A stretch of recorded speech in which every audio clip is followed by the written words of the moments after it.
기도하시겠습니다. 사순절 23번째 날을 허락하신 하나님께 감사와 찬송과 영광을 올려드립니다. 오늘도 주님의 발자취를 따라 주님의 손과 발, 주님의 입술을 본받기를 원하오니 우리의 행동과 우리의 말을 주관하여 주셔서 하나님을 기쁘시게 하는 하루를 살게 하여 주시옵소서. 작은 예수님의 삶을 살아가는 우리 모두가 되게 하여 주시옵소서. 우리 기도에 응답해 주실 줄 믿사옵고 예수 그리스도의 이름으로 기도 올리옵나이다. 아멘. 오늘 말씀은 누가복음 15장 20절부터 24절까지의 말씀입니다. 이에 일어나서 아버지께로 돌아가니라. 아직도 거리가 먼데 아버지가 그를 보고 측은히 여겨 달려가 목을 안고 입을 맞추니 아들이 이르되 아버지 내가 하늘과 아버지께 죄를 지었사오니 지금부터는 아버지의 아들이라 일컬음을 감당하지 못하겠나이다 하나 아버지는 종들에게 이르되 제일 좋은 옷을 내어다가 입히고 손에 가락지를 끼우고 발에 신을 신기라. 그리고 살찐 송아지를 끌어다가 잡으라. 우리가 먹고 즐기자. 이 내 아들은 죽었다가 다시 살아났으며 내가 잃었다가 다시 얻었노라 하니 그들이 즐거워하더라. 아멘.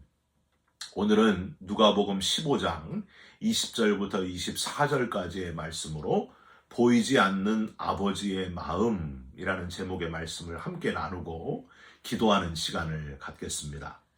어느 아버지에게 5명의 아들이 있었습니다. 그중 한 아들이 유난히 몸이 약하고 소극적이어서 늘 아버지 마음에 근심거리였습니다. 하루는 아버지가 5그루의 작은 묘목을 사왔습니다. 아버지는 아들들에게 하나씩 그 묘목을 나누어 주면서 1년 동안 잘 길러보라 했습니다. 그리고 가장 잘 기른 아들에게는 최고의 선물을 주겠다 하고 약속하셨습니다. 아들들은 제각각의 노력으로 정성껏 나무를 길렀습니다. 1년쯤이 지나서 아버지는 아들들의 나무를 비교해 보았습니다. 그런데 가장 몸도 약하고 자신감도 없어 보이던 아들의 나무가 가장 크고 아름답게 멋지게 성장해 있었습니다. 아버지는 크게 기뻐하면서 허약한 아들을 칭찬했습니다. 너는 분명히 세상에서 가장 훌륭한 식물학자가 될 거다. 아들은 아버지의 칭찬에 기뻐했고 더욱 열심히 나무를 기르겠다고 다짐했습니다. 다음 날 일찍 자신의 나무에 다가간 아들은 깜짝 놀라고 말았습니다. 사실은 아버지가 조용히 정원에서 자기의 나무에 물을 주고 있었기 때문입니다. 그동안 아버지는 허약한 아들이 힘을 얻기를 바라면서 몰래 그 아들의 나무를 보살펴준 것이었습니다. 그 아들은 비록 유명한 식물학자가 되지는 못했지만은 미국의 32대 대통령이 되었고요. 대공황을 슬기롭게 극복하면서 20세기에 가장 사랑받는 미국의 대통령이 되었습니다. 그가 바로 사진에 보이는 프랭클린 루즈벨트 대통령입니다. 또 다른 이야기입니다. 아버지와 아들이 있었습니다. 아버지는 아들에게 말합니다. 아빠랑 가위바위보를 할까? 네가 이기면은 부탁하는 건 뭐든지 다 들어줄 테니까. 그럼 아빠, 내가 갖고 싶은 거 다 사줄 거야? 물론이지. 네가 갖고 싶은 건 아빠가 모두 다 사줄게. 아버지와 아들은 그래서 가위바위보를 했습니다. 그런데 가위바위보를 할 때마다 아들은 단 한 번도 진 적이 없습니다. 그것이 아들은 너무 신이 나가지고 너무 좋았고 즐거움이자 낙이기도 했습니다. 아들은 가지고 싶은 장난감, 먹고 싶은 모든 걸 다 사달라고 했고 아버지는 즐거이 아들과의 약속을 지켰습니다. 아버지는 가위바위보를 통해서 이겨가지고 기뻐하는 아들을 보면서 자기도 기쁨의 눈물을 하염없이 흘렸습니다. 아버지가 가위바위보를 할 때마다 꼭 가위를 내가지고 아들에게 일부러 져준 것을 아들은 아직 어려서 알지를 못합니다. 오직 주먹밖에 낼 줄 모르는 아들, 아버지의 아들은 태어날 때부터 손가락이 다 없어 조막손으로 태어났기 때문에 주먹밖에는 낼 수가 없었습니다. 언제까지나 자기가 주먹밖에 낼 수 없다는 것을 아들이 스스로 알아차릴 때까지 아버지는 또 계속해서 져줄 것입니다. 아버지는 아들이 자기가 주먹밖에 낼 줄 모르는 것을 알게 될 날이 아예 오지 않기를 간절히 바라면서 그렇게 기도하는 아버지였습니다. 사랑하는 성도 여러분, 어머니는 보이는 곳에서 아주 아들이 잘 보도록 아들을 사랑하는 분인 것 같고요. 아버지는 아들 몰래 보이지 않는 곳에서 아들을 보살펴 주시는 분, 아들 몰래 일부러 져주시는 그런 분이 아버지인 것 같습니다. 여러분, 이렇게 아들 몰래 아들을 사랑하는 참 아버지, 인류 최초의 아버지가 있습니다. 누굴까요? 바로 하나님 아버지이십니다. 원조 아버지 되시는 하나님의 사랑을 이 사순절에 여러분 새롭게 발견하시면서 가장 큰 기쁨을 얻는 그런 기간이 됐으면 좋겠습니다. 여러분, 어제는요, 사순절 네 번째 주일로 기쁨의 주일이었습니다. 사순절이라고 금식하고 절제하고 하고 싶은 걸 하지 못하는데 도대체 왜 기쁜가? 뭐가 그렇게 기쁜가? 도저히 갚을 수 없는 하나님 아버지의 사랑이 우리에게 있었다는 사실을 깨닫고, 그래서 기뻐하는 주일이 바로 네 번째 주일입니다. 그 무엇과도 견줄 수 없는 그 크기와 깊이와 넓이를 다 헤아릴 수 없는 하나님 아버지의 사랑을 여러분은 늘 기억하면서 살고 계십니까? 오늘 우리가 묵상하는, 우리가 너무나 잘 아는 이 탕자 이야기야말로 그 어마어마한 아버지의 사랑을 가장 잘 나타내고 있는 본문이다, 그렇게 생각합니다.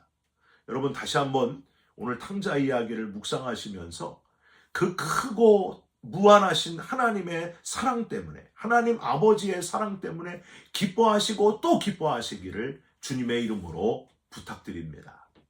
탕자 이야기는요, 사실 이 그림 하나로 모든 설명이 끝납니다. 렘브란트가 그린 탕자의 귀환이라고 하는 그림이에요. 많이 보셨을 거예요. 렘브란트는 이 그림에서 아버지를요, 두 가지 손을 가진 분으로 표현하고 있습니다. 한쪽 손은 가늘고 부드러운 어머니의 손을 가진 분으로 표현하면서 하나님은 사랑의 하나님이시다, 어머니같이 부드럽고 포근하신 분이 하나님이시다, 이렇게 표현하고 있고요. 다른 한 손은 두껍고 크고 거친 아버지의 손으로 하나님은 때로 우리를 채찍질하시고 강하게 훈련시키시는 강한 아버지 같은 분이시다, 이렇게 표현하고 있습니다. 사랑하는 성도 여러분, 지금 두껍고 크고 거친 아버지의 손으로 훈련받고 계시는 분 있습니까? 하나님은 강하게 훈련시키기도 하지만은 곧 넓은 품으로 끌어안아 주시고 포근하게 안아주실 분이시다 하는 것을 여러분 기억하시기를 바랍니다. 혹시 지금 어머니 같은 하나님의 은혜로 마음껏 풍요함을 누리고 계신 분이 있으십니까? 너무 늘어져서는 안 됩니다. 무뎌지지 말고 부지런하여 열심을 품고 주를 섬기는 헌신자들이 되시기를 주님의 이름으로 부탁드립니다. 렘브란트가 돌아온 탕자에 대한 그림을 이렇게 잘 그렸는데, 이 그림에서 표현할 수 없는, 우리가 자칫하면 놓치게 되는 어마어마한 하나님 아버지의 또 아주 특별한 모습이 있습니다. 바로 이 그림에서 찾을 수 있습니다. 여러분 보이십니까? 이 그림하고 아까 렘브란트가 그린 그림의 차이가 뭔지 아십니까? 예, 이 그림에는 아버지의 모습이 조금 더 격양되어서 표현되어 있습니다. 렘브란트가 그린 탕자의 아버지의 얼굴은 안도감과 인자함이 드러난 얼굴이었다면, 이 그림의 아버지는 얼굴이 잘 보이지는 않지만 그 아버지의 행동에서 아버지의 그 숨겨진 모습을 찾으면서 깨달음을 얻게 됩니다. 첫 번째, 아버지는 지금 돌아오는 탕자를 아주 진작부터 기다리고 또 기다렸다 하는 사실을 우리는 깨달을 수 있습니다. 여러분, 방금 우리가 읽은 본문 20절을 다시 한번 보세요. 이에 일어나서 아버지께로 돌아가니라. 탕자의 결단과 행동이죠. 그 다음, 아직도 거리가 먼데, 아직도 거리가 먼데 아버지가 그를 보고 측은히 여겨. 여기서 이 아직도 거리가 먼데라는 구절, 헬라어로 마크란 아페 콘토스라고 발음을 하는데요. 바로 이 구절에서 우리는 아버지가 얼마나 탕자를 기다리고 기다렸는지, 아직 거리가 아주 먼데 그런데도 아들을 발견하고 달려오는 그 아버지의 모습을 생각하면서, 여러분 한국말로 하면 어떤 표현일까요? 목이 빠지게 기다렸다, 그런 표현 있지 않습니까? 바로 이 아버지가 그런 아버지라는 거예요. 아직도 거리가 먼데 저 멀리서 개미같이 보이지도 않는데 너무 기다리고 기다렸기 때문에 아들인지 정확하게 알아보고 오시는 아버지. 여러분, 제가 한국에서 경기도의 광명시 광명초등학교를 다녔습니다. 그때는 광명국민학교였어요. 전교생이 몇백 명이 모였는데도 저희 어머니는 저를 정확하게 알아보십니다. 왜 그랬을까요? 머리가 커서 그랬을까요? 물론 머리가 큰 것도 있지만은 내 아들이니까 정확하게 찾아내는 거예요. 몹시 기다리고 기다리고 좋아하는 아들, 사랑하는 아들이기 때문에 몇백 명이 모였어도 그 아들이 보이는 거예요. 여러분, 바로 그겁니다.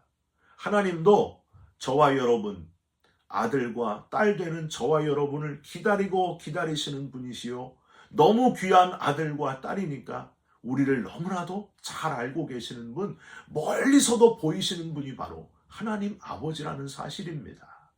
여러분, 찬송가 527장, 통일 찬송가로는 317장인데요. 어서 돌아오라는 제목의 찬송이 있습니다. 돌아가시기 전 제 아버지가 가장 좋아하셨던 찬송인데, 거기 2절이 이렇게 되어 있습니다. 어서 돌아오, 어서 돌아마노, 우리 주는 날마다 기다리신다고, 밤마다 문 열어놓고 마음 졸이시며 나간 자식 돌아오기만 밤새 기다리신다고. 나간 자식이 돌아오기를 밤새워서 기다리고 또 기다리는 아버지, 그분이 바로 저와 여러분의 하나님 아버지시라는 거예요. 사랑하는 성도 여러분, 저와 여러분을 지금도 기다리고 또 기다리고 계시는, 밤새 기다리고 계시는 그 하나님을 기억하시면서, 아직도 거리가 먼데 저와 여러분을 아무리 멀리 있어도, 한국에 있어도 미국에 있어도 어디 있든지 바다 끝에 가서 거할지라도 거기서도 우리의 작은 신음에도 응답하시는, 우리를 몹시 기다리시는 그 아버지시다 하는 사실을 잊지 마시기를 주님의 이름으로 부탁드립니다. 두 번째로, 달려가시는 탕자 아버지에게서 하나님이 얼마나 열정적으로 우리를 사랑하시는지를 깨달을 수 있습니다. 여러분, 다시 20절을 또 보세요. 아직도 거리가 먼데 다음에 뭐가 나와요? 아버지가 그를 보고 측은히 여겨 달려가 목을 안고 입을 맞추니. 여러분, 여기서 이 달려가라는 단어, 드라몬이라고 발음을 하는 단어인데요. 이 단어는 유대인들 문화에서 잘 쓰지 않는 단어입니다. 왜 쓰지 않을까요? 두 가지 이유가 있습니다. 천천히 함께 더불어 사는 걸 중요시 여기는 동양 문화에서 달려가고 뛰어가는 일은요, 웬만해서는 있을 수 없는 일입니다. 또 뛰면서 뭐가 보여요? 이 발을 보이는 거는 굉장히 상대방에게 모욕적이고 경망스러운 그런 모습이기 때문입니다. 여러분, 우리 조선시대를 한번 떠올려 보십시오. 양반들은 뛰어요, 안 뛰어요? 아무리 급해도 뛰지 않습니다. 방자나 향단이가 뛰지 이몽룡은 뛰지를 않아요. 탕자 아버지는 지금 왜 뛰고 있는가? 당시의 문화나 예의보다도, 내 자존심보다도, 다른 사람이 나를 어떻게 보는가 보다도 내 잃었던 아들이 돌아오는 기쁨이 더 컸기 때문입니다. 그 기쁨은 뭐하고도 바꿀 수 없기 때문입니다. 여러분, 수로보니게 여인이 개 취급을 당할지라도 뭐라고 합니까? 개도 주인의 상에서 떨어지는 부스러기를 먹나이다 하면서, 내가 개 취급을 당하는 것보다도 내 자녀가 귀신 들린 데서 낳는 것이 더 중요했기 때문에 자존심이고 뭐고 다 버리게 됩니다. 여러분, 한국의 요새 학교에서 학생들이 담배를 피다가 걸리면 어떻게 한다고요? 학생 부모님을 학교에 오게 해서 화장실 청소를 시킵니다. 그러면요, 학생들은 자존심 상해하고 창피하지만 학생의 부모님들은 부끄러워하지 않아요. 기꺼이 학교에 와서 다 청소를 하시고 간답니다. 나는 망가져도 내 자식을 위해서라면 내 자존심이고 뭐 창피한 거가 없다는 거예요. 이게 바로 탕자 아버지의 마음이요, 우리 하나님 아버지의 마음이라는 사실입니다. 달려가시는 아버지. 오죽했으면, 여러분, 하나님이 우리를 얼마나 사랑했으면 하나밖에 없는 독생자 예수를 십자가에서 옷 하나도 걸치지 못하고 손과 발에 못이 박혀 죽게 하셨겠습니까? 이유는 딱 하나예요. 저와 여러분이 독생자의 목숨보다도 귀한 존재이기 때문입니다. 천하보다 귀하게 여기는 저와 여러분의 그 영혼, 하나님 아버지의 엄청난 사랑을 받은 사람들이 바로 저와 여러분들입니다. 여러분, 그림을 한번 다시 보세요. 탕자 아버지의 달려가는 모습에서 우리는 모든 걸 다 내려놓고 탕자 하나에만 집중하는 아버지의 사랑을 발견할 수 있습니다. 달려가시는 아버지. 저와 여러분이 하나님께로 마음을 향할 때에 방향을 바꾸기만 하면 우리를 보시고 달려오셔서 끌어안아 주시는 하나님 아버지시다 하는 걸 꼭 기억하는 오늘이 되시기를 주님의 이름으로 부탁드립니다. 마지막으로 탕자 아버지가 얼마나 크게 기뻐했는지 깨달으시고 저와 여러분도 아버지를 기쁘고 기쁘게 하는 자가 꼭 되시기를 주님의 이름으로 부탁드립니다. 여러분 22절 다시 보세요. 아버지는 종들에게 이르되 제일 좋은 옷을 내어다가 입히고 손에 가락지를 끼우고 발에 신을 신기라. 23절 그리고 살찐 송아지를 끌어다가 잡으라 우리가 먹고 즐기자. 24절 이 내 아들은 죽었다가 다시 살아났으며 내가 잃었다가 다시 얻었노라 하니 그들이 즐거워하더라. 하나님 아버지의 마음에 가장 중요한 것은 잃어버린 아들이 돌아왔다는 데 있었습니다. 그 무엇과도 대신할 수 없는 아버지가 느끼는 가장 큰 기쁨은 잃어버린 그 둘째 아들이 아버지께로 돌아오는 기쁨, 최고의 기쁨이었습니다. 누가복음 15장에는요. 이 탕자 이야기 말고요. 맨 앞에 1절에서 7절에는 양 99마리를 그대로 두고 잃어버린 한 마리 양을 찾아 나선 목자 이야기가 나오고요. 8절에서 10절에는 10드라크마를 가진 여인이 등불을 켜고 집을 쓸면서 친구와 이웃을 불러다가 잃어버린 한 개의 드라크마를 찾는 이야기가 나와 있습니다. 여러분 다 무슨 이야기일까요? 잃어버린 것을 찾는 그 기쁨의 비유 이야기입니다. 탕자 아버지 같은 우리 하나님 아버지의 마음은 궁극적으로 잃어버린 영혼들이 아직 기회가 있을 때 다시 아버지께로 돌아오는 것. 하나님 아버지의 마음이 다 거기 있다는 거예요. 하나님이 그걸 가장 중요하게 여기신다고 하는 겁니다. 여러분 다시 또 다른 마지막 탕자 아버지와 탕자의 그림을 여러분께 보여드리고 싶습니다. 여러분 저는요 이 마지막 그림이야말로 하나님 아버지께서 가장 원하시는 하나님 아버지의 마음을 가장 잘 표현한 그림이 바로 이 그림이 아닐까 생각합니다. 아버지뿐만이 아니고 아버지를 아는 모든 이들이 옆에 사람들 보이세요? 탕자가 돌아오는 것을 함께 보고 기뻐하는 모습, 그 모습이 여러분 보이십니까? 저와 여러분들이 이 사순절 기쁨의 주일에 탕자가 돌아오는 것을 보고 아버지 하나님과 함께 기뻐하고 가장 즐거워하는 그런 사순절을 보내시기를, 그런 그리스도인 되시기를 주님의 이름으로 축원드립니다. 같이 기도하겠습니다. 우리를 진작부터 기다리시고 또 기다리시는 하나님 아버지이심을 깨닫게 해주셔서 감사드립니다. 다시 하나님을 바라보기만 해도 달려오시는 아버지이심을 깨닫고 감사드립니다. 보이지 않는 하나님의 마음이 어디를 향하고 있는지 우리가 깨닫게 하시고 눈에 보이는 소유의 기쁨이 아니라 탕자가 돌아오는 기쁨이 최고의 기쁨임을 깨닫고 살아가는 하나님의 자녀로 살게 하여 주시옵소서. 예수 그리스도의 이름으로 감사하며 기도하옵나이다. 아멘. 하늘에 계신 우리 아버지여, 이름이 거룩히 여김을 받으시오며 나라가 임하시오며 뜻이 하늘에서 이룬 것 같이 땅에서도 이루어지이다. 오늘 우리에게 일용할 양식을 주옵시고 우리가 우리에게 죄진 자를 사하여 준 것 같이 우리 죄를 사하여 주옵시고 우리를 시험에 들게 하지 마옵시고 다만 악에서 구하옵소서. 나라와 권세와 영광이 아버지께 영원히 있사옵나이다. 아멘. 여러분, 탕자 아버지의 기쁨이 바로 하나님 아버지의 기쁨이고요. 하나님의 마음이 어디 있다고요? 잃어버린 영혼이 돌아오는 데 있다. 그걸 가장 기뻐하신다. 라는 사실을 깨달으시고 우리도 거기에 최고의 기쁨을 두시기를, 그런 삶을 살아가시기를, 아버지의 마음을 헤아리는 삶을 살아가시기를 주님의 이름으로 부탁드립니다. 여러분 사랑합니다. 축복합니다. 감사합니다.